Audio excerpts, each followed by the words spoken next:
Welcome back to the Monarch lathe and our shaft for the welding table project.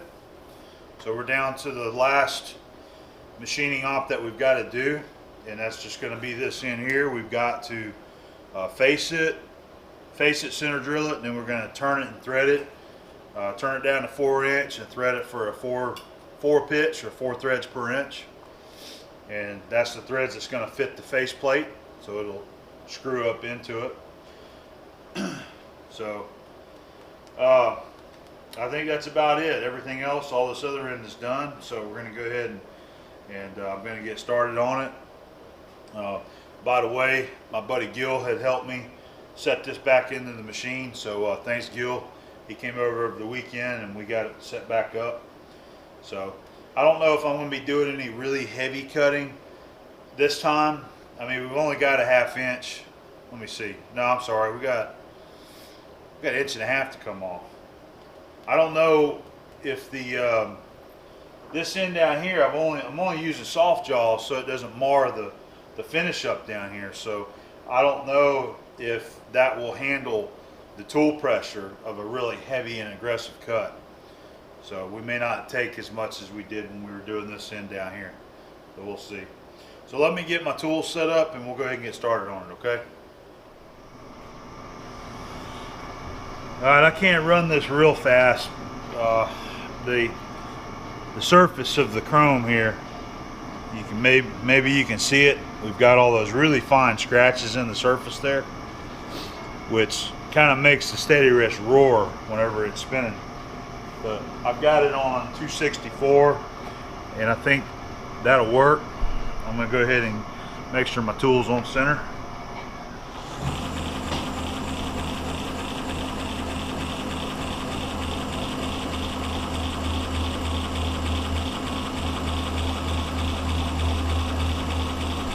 Alright, look pretty good.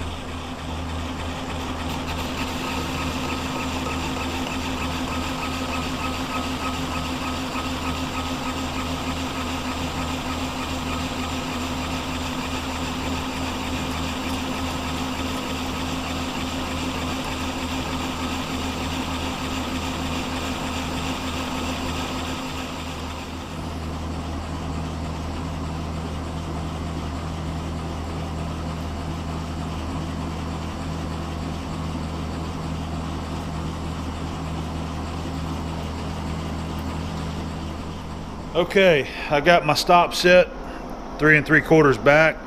I'm using a Trigon tool that was a tool that I finished this part of the shaft with down there, and I'm going to give that one a shot. My buddy Mike has wanted to give me that tool, and that's the insert that was on it when it came, so we're going to give it a try. A 1/4 inch cut right here, 15 thousandths feed rate.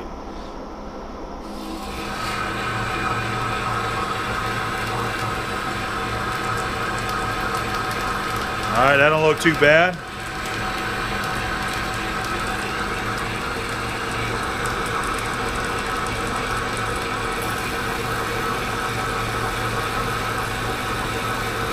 Go ahead and run some flood coolant on it.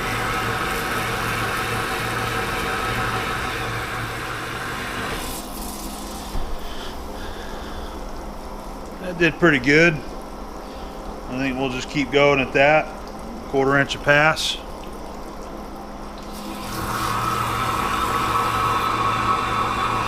That's making a nice chip right there.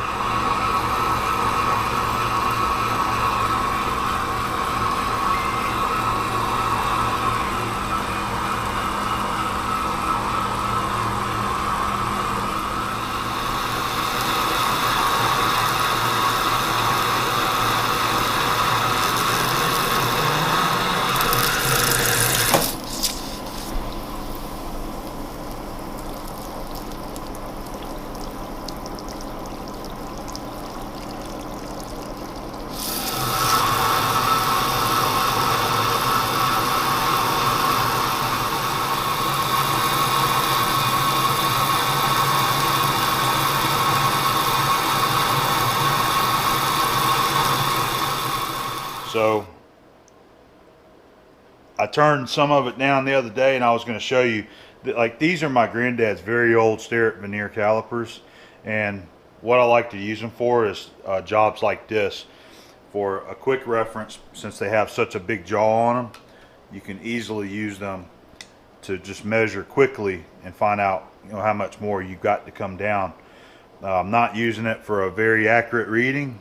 I'm just sticking them on there and closing them up, and then I'm looking and I see that I know that I've got over 700 thousandths left to bring it down to 4 inches. So that's where these old calipers actually work really well, just for quick checking of the bigger diameters. So with that said, I'm going to continue making some cuts and get it down there close.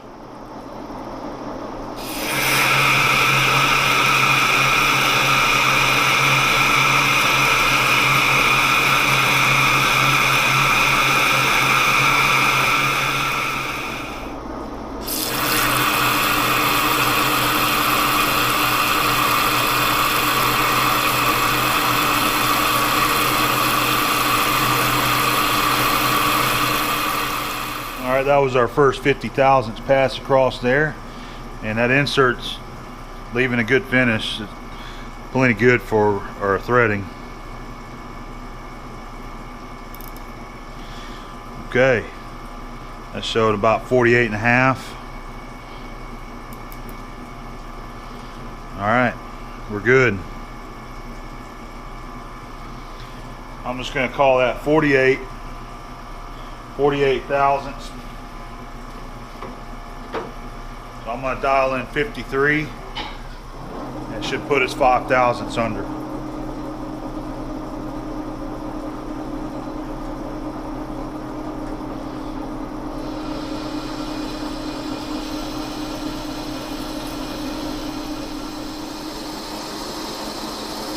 I'm going to come up to the shoulder this time and feed in about 5 thousandths.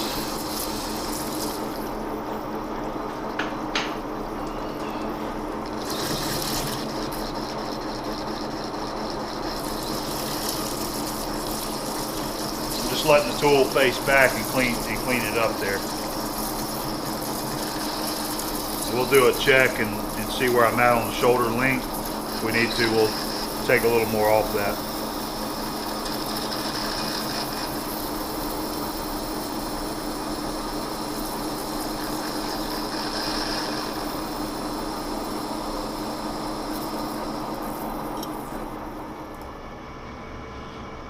All right, I'm 4.5 thousandths under, so we're good there on our diameter. I'm going to go ahead and get the undercut machined. I'm going to make that about a 1/2 inch wide here, and we're going to go 324 thousandths deep. I'm going to use my flood coolant too, so I may end up having to move my camera.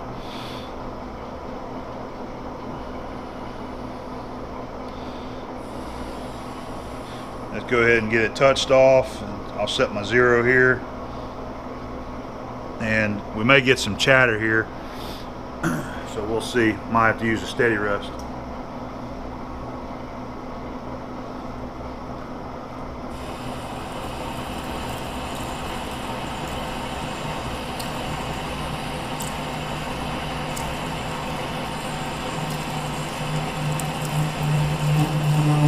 Yeah, it ain't gonna like it too much, so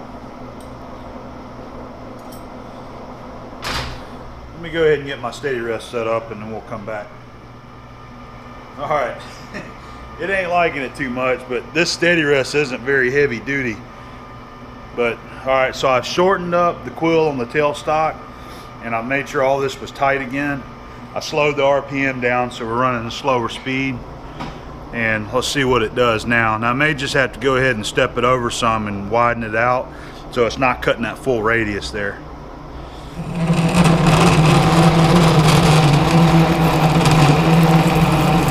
You can see it don't like it. That's what I'm going to do. I'm going to go ahead and move over.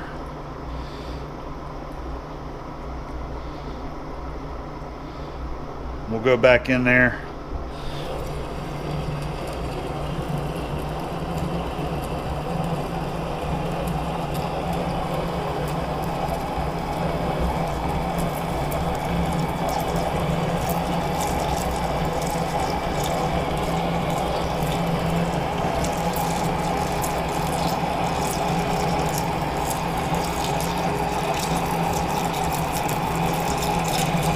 Now it's doing much better. So I'll go ahead and feed the tool to the left here.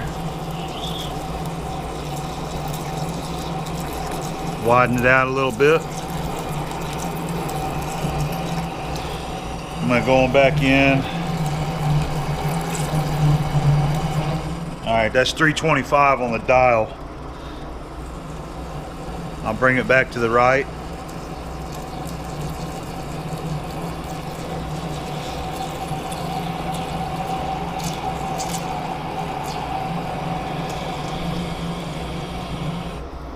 Okay, now you see I'm not all the way over to the shoulder yet. I need to go in there and clean that up, but I'm going to use a different tool bit. I've got a different radius here that I'm going to go in there and clean this up because this is too large of a radius.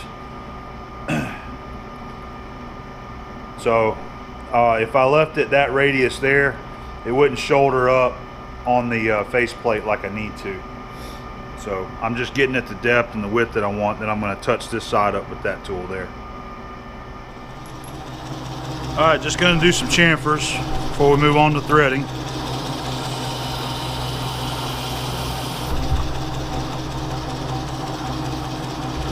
And this one here, I'm just going to break it lightly.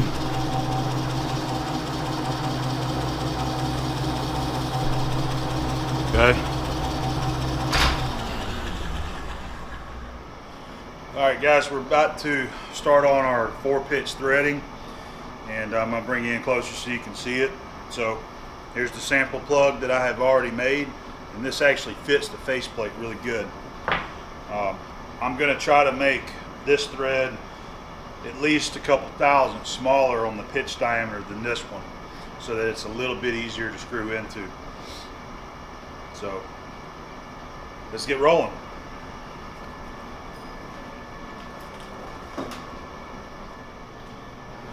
I got the machine set. We're going to make a little scratch pass and verify that we're on a 4-pitch. And as I've showed before, with a 4-pitch, and this is a 4-pitch lead screw, I can engage those half nuts anywhere I want. I don't even have to look at it. I can just engage it and go, and it'll line up. But let's go ahead and make a scratch pass and verify that we're on the right pitch. And first thing I'm going to do is I'm going to go ahead and chamfer this back side with the tool, just to break that edge there.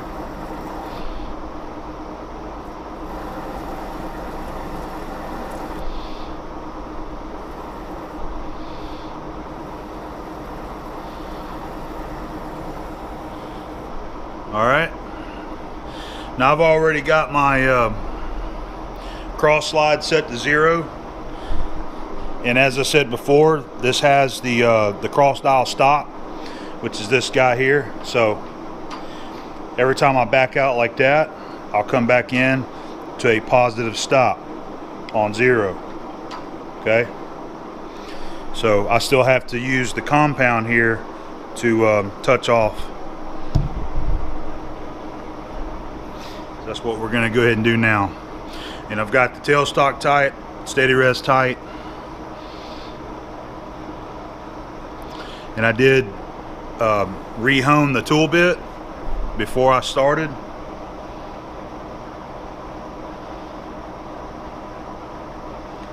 Alright, we got that on 0.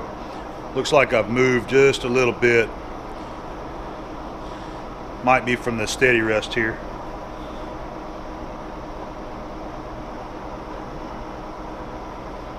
Alright, let's go ahead and run it down.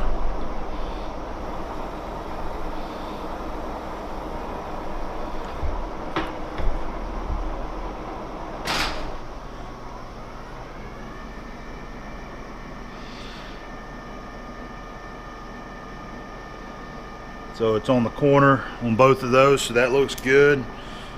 We got one more here, we'll use it to compare. Alright, I believe that's it right there. Looks good.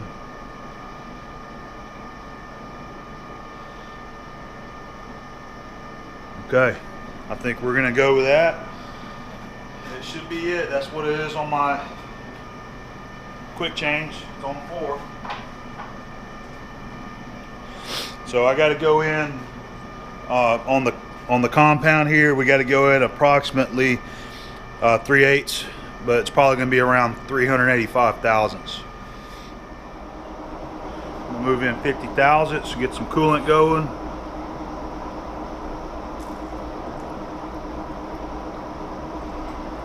All right, here we go.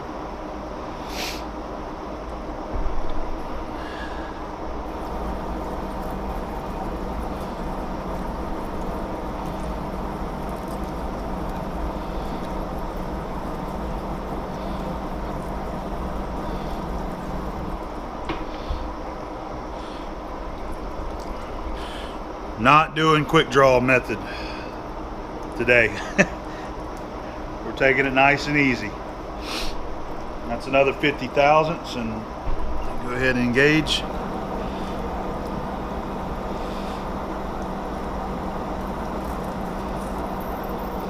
All right, come on now.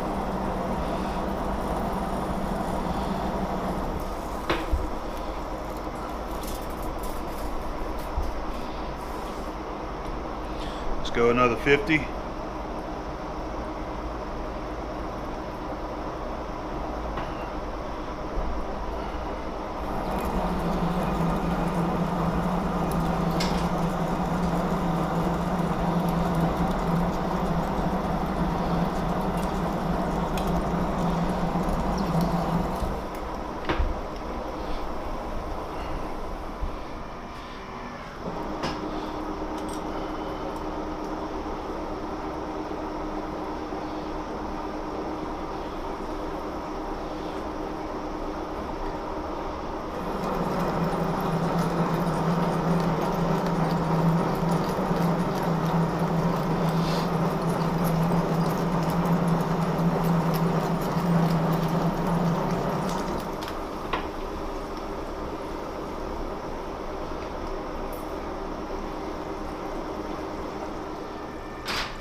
Another 50.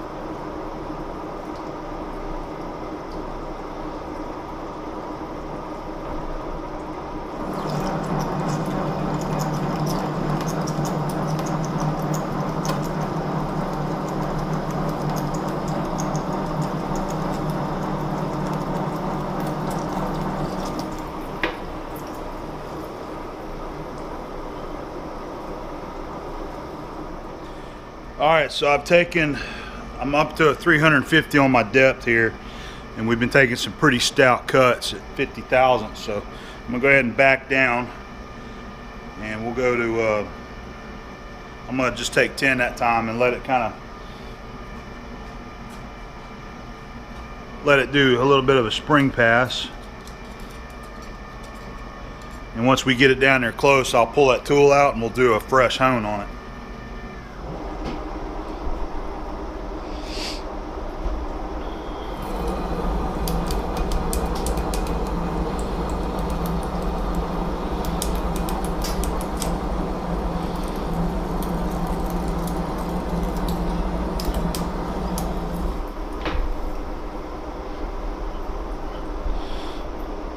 Okay, we'll do another 10.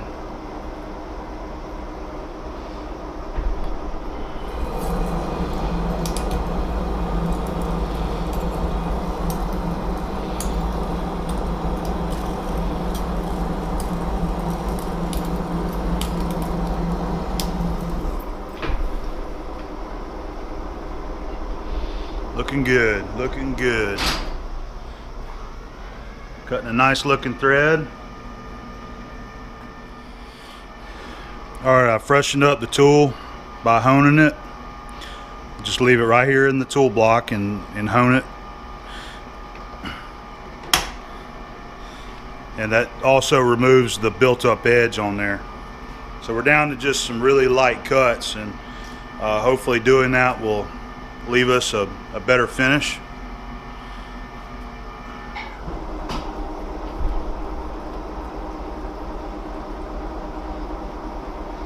Let's make a pass through there.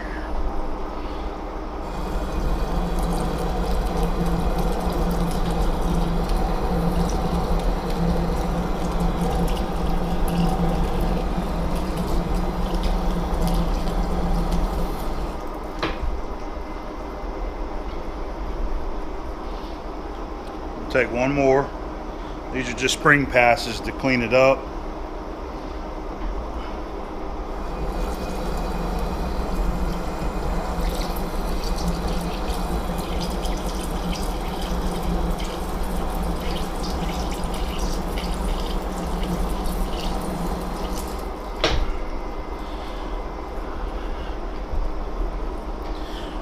Okay, from here we'll go ahead and I'll get my thread triangles out and we'll do some measuring.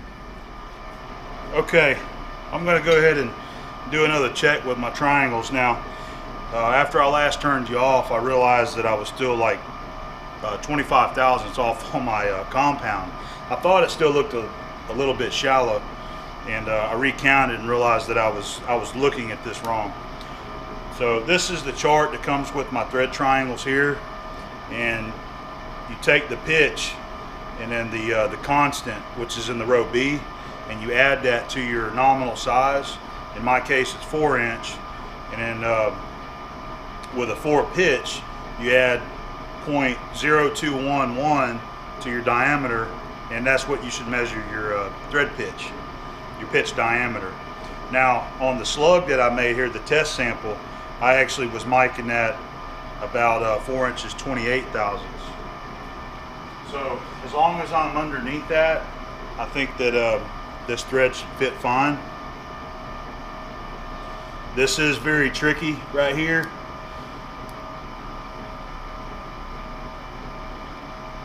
This one here, I usually just try to get it stuck on here, and what I'll do is kind of hold it with the mic. Get that out of the way.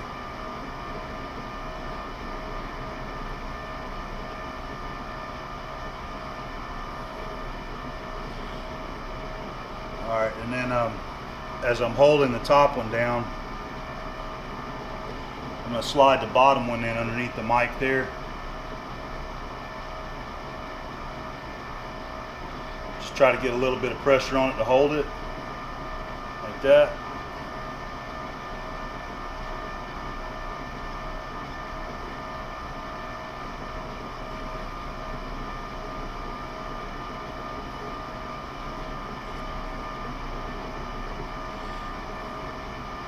All right, so we've got about 12 thousandths that I've still got to take off the pitch diameter based on what I'm measuring here with the triangles.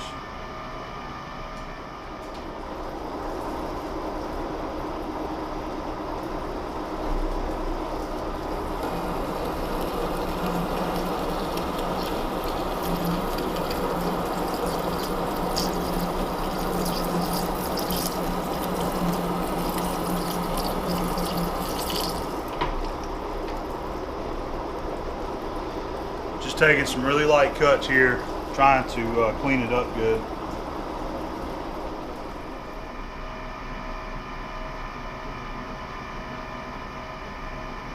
Alright, just trying to get another measurement here. I'm right on the back of that triangle, but it's I can tell it's seated now. Yep, I just slipped off and dropped it. I got to find that one. 28 thousandths. That's the same that I'm measuring on the test piece there. So I think we're there, guys.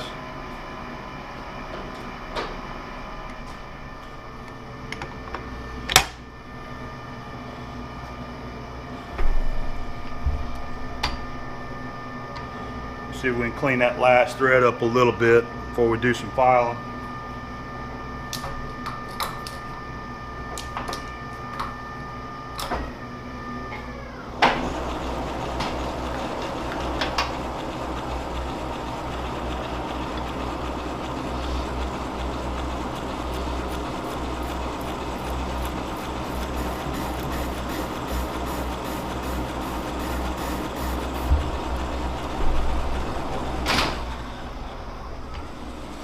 That's that new tool I recently picked up whenever I was with Eric Cortina. Actually, that's the one that he gave me. I'm going to come in here and I just want to clean this face up a little bit.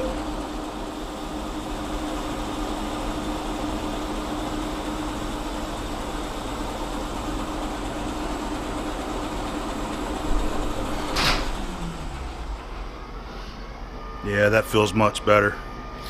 And I'm going to find another tool and go in there and touch up that corner there and get rid of that.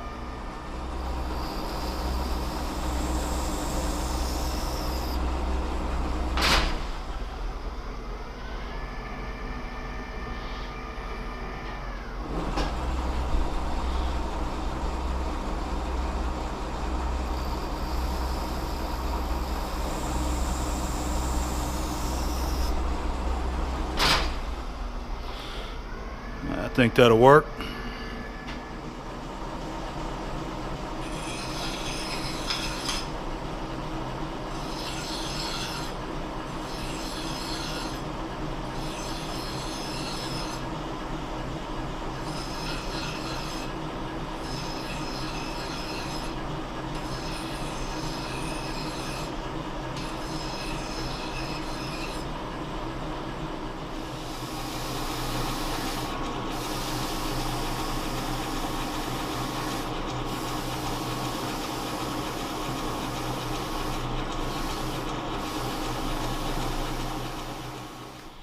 Well guys, I think we finally have all of the machine work done on the shaft. I've just got to do a test fit and make sure that it screws in there. So I'm going to attempt to maybe do that later. I need to try to get the face plate laid down. That way I can just stand this shaft up and more easily try to screw it in there. In the event that it's too tight, I'll just have to set it back up in the lathe here and take some light cuts across there, but hoping that it fits just the way it is. So I thought I'd give you another shot of it here in the lathe.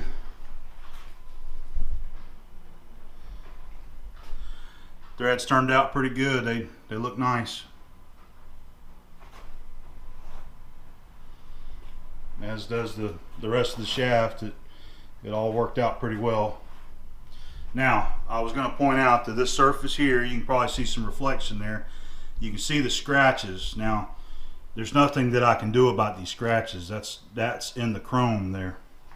And that's actually the reason why this rod was replaced. So, it's a good piece of material for making other jobs there. But what's nice about the surface is that it should never rust on me, because that's the chrome plating there that the on the OD. But it gives a little bit of character, see? Alright guys, I got it out, and let's see if this thing fits. I just laid it down on this dolly with a board underneath it to kind of keep it a little level. It's still a little bit low, but I think this will work.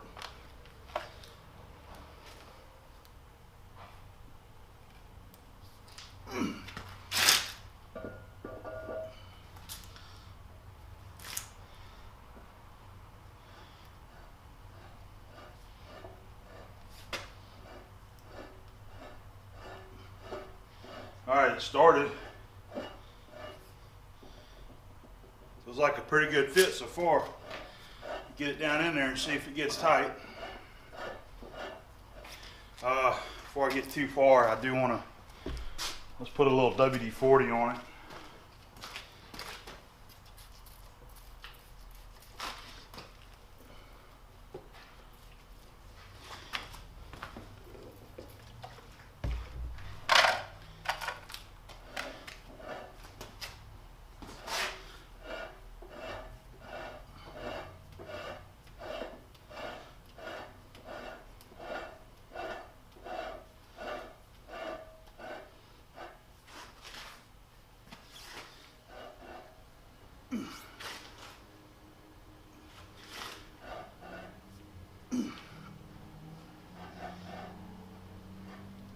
Alright, that last thread, right where that tool comes through, either from chamfering or filing or something, there's a little bit of a tight spot right there, but I think I'm getting through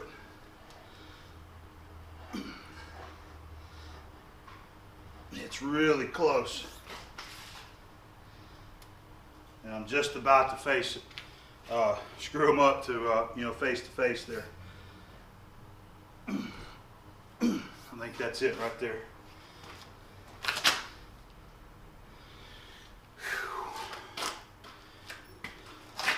We got a touchdown, guys. Man, I don't want to tighten it up and not be able to get it loose. One thing I had thought about doing was possibly drilling just one hole in the side to use a pin spanner, be able to hook it with a pin spanner, and you know, and just kind of hit it with a hammer and tighten it up some. I just don't know. I don't know what I want to do yet as far as that. I was trying to keep this surface clean if I can without putting a hole in it, so I'm going to think about that. Man, I'm happy. That thing, those threads fit really good. I mean, that's a coarse thread, and there's very little rock in that thread right there. I mean, most of that you see is just the dolly, the hand truck moving around. It's really close. That's it right there.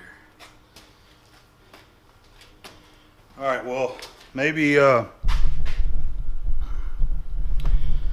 me see how I feel, and we might slide the tube down on here also and see how it looks. Okay. All right, I just cleaned the thrust bearing good and put some WD-40 on it. I'm probably gonna grab my whey oil. Go ahead and I've got all this wiped off and blown off real good. A little bit of whey oil on the bearing here.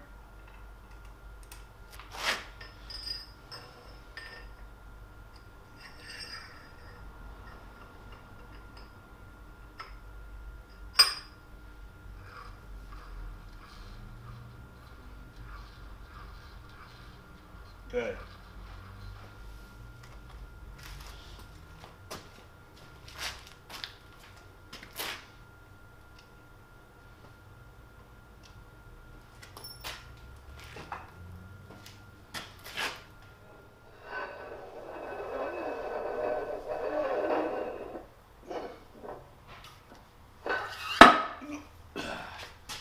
There it goes.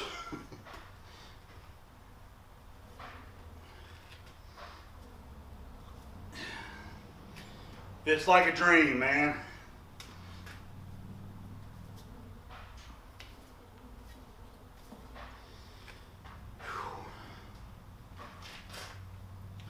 All right, I'm probably gonna have to find my eye bolts to pick this thing back up off here. If I have to go buy some, I'll go buy some, and then we'll use a chain fall or something out there, or bring my cherry picker in here and pick it up off there. Might be able to just stand it up. Gil's supposed to come over tomorrow. We might be able to just stand this up and slide it off there a little easier too, but the main thing is I wanted to see how it looked finally all together. So there it is, guys.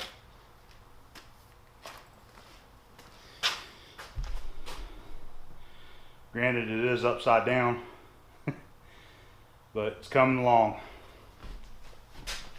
All right, I'm going to cut this one off of here, so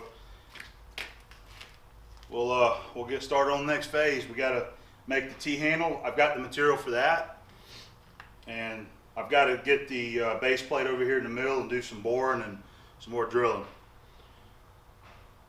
All right, so we'll see you on the next episode.